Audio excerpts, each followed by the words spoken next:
Si nanay tsaka si Alex. Wala akong balita sa kanila eh.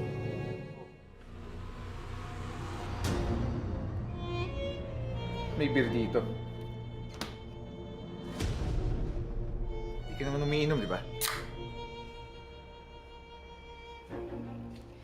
Marami na nagbago, Victor, simula nung umalis ka.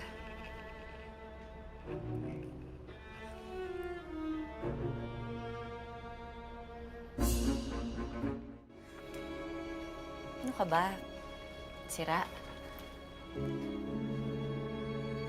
Bidali ko kaya to para sa'yo.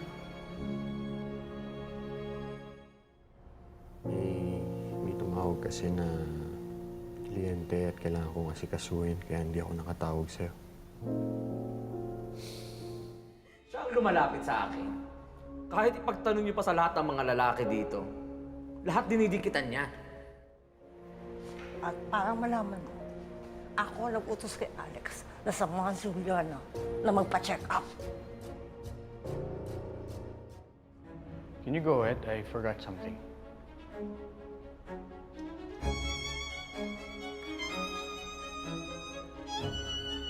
Eh bakit nga magkasama kayo ni Alex Luwalhati sa bahay? May nasirang ilaw. Nagpatulong ako. May alam ka ba sa mga nangyayari, Ma? Wala. Ganyan naman talaga yan si Victor, mapanggawa ng kwento. Tingnan niyo, gumagawa na naman ng kwento ngayon.